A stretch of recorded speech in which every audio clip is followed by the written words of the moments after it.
ख्रिसमसच्या सुट्ट्या चालू झाल्या होत्या. तुम्हाला तर माहिती आहे, माझी आणि पिल्लूची सवारी केली होती माझ्या माहेरी, म्हणजे पिल्लूच्या मामाच्या घरी.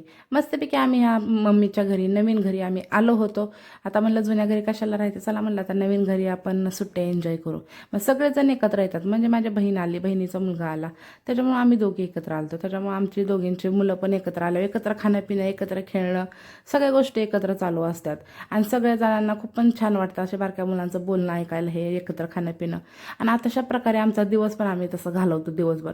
आणि तशा सुट्ट्यांमध्ये आम्ही आज ठरवलं होतं की आम्ही जायचं होतं आम्हाला आदमापूरला.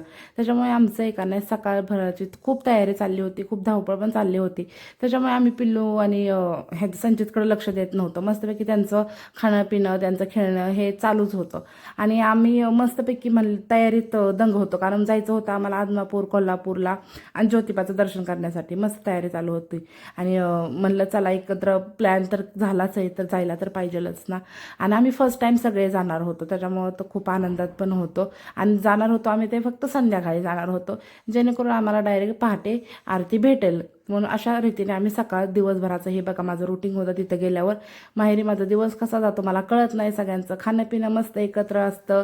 दुपारचं जेवण म्हणा, संध्याकाळचं जेवण म्हणा, संध्याकाळचं चहा म्हणा, सगळ्यांचं एकत्र असतं. सगळे एकत्र आले. हे बघा माझे मिस्टर पण आले होते संध्याकाळी जाण्यासाठी, आणि तिचे पण मिस्टर आले होते. त्याच्यामुळे का नाही खूपच वातावरण खूप वेगळं झालं होतं आणि आम्ही सगळे एकत्र मिळून गाडी करून जाणार होतो.